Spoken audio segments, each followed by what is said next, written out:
give us your emotions after that game? Better not, because I would use some harsh words, or try to analyze it in a objective way. I think we started the game exactly how we wanted. It was important today, to make out of this game our game, because we can't compete with the physical and aerial threat of Burnley. And for that, it was important to bring the ball into their half, to dominate the ball, to dominate the game. That's exactly what we did in the first 25 minutes. Created good chance. Ben Godfrey, Alex Tete, Eddie Pope was there with some good saves. And Burnley reacted in a way how a pretty experienced and smart and established Premier League side should react, because they try to break our rhythm, they try to provoke us, they try to bring hectic into the game, they try to discuss each and every duel, try to provoke some situation to distract us and to take our focus away from this game. And to be honest, with open eyes we walked into this trap, and where there was 2 red cards who of course then killed our game.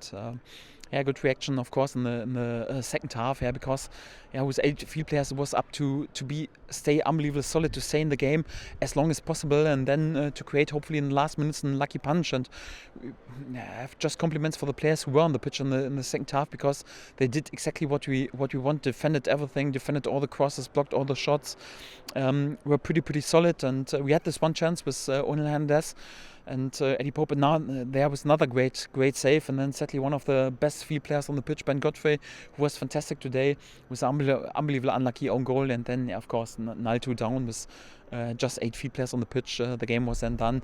That's the story of this game.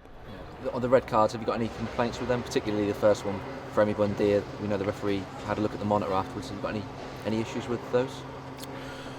Well, we're sitting on position 20 in the league. We finished this last home game just with 8 field players. I'm far away from accusing anyone else, so I think it's just in this moment we have to watch in the mirror. And I'll have to say, so these 2 red cards were,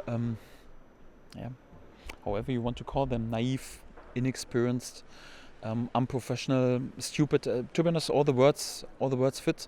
And one thing is for sure, that these 2 red cards were not acceptable on this level, because to finish a game, just with 8 lads, then you can have the best team in the world. It's not possible to win any points on this level. And for that, like I said, the red cards were definitely not acceptable.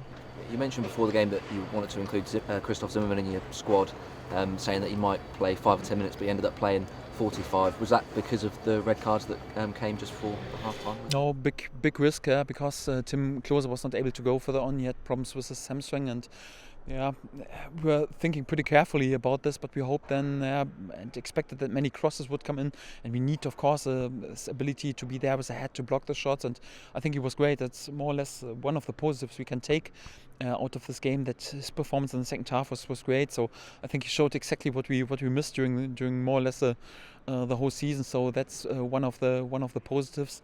To be honest, also for next week it will be tricky. We have to wait right now what will happen with Tim Klose. We have to wait right now also what will happen with Alex Tete, because his knee was swollen after the game and he felt some pain. I'm not sure if he's available. We have got 2 red cards. The players won't be available, so it will be tricky with the team selection next week. But let's worry about this in the middle of the week perhaps. So at the moment I'm more annoyed and disappointed with this outcome in the last home game.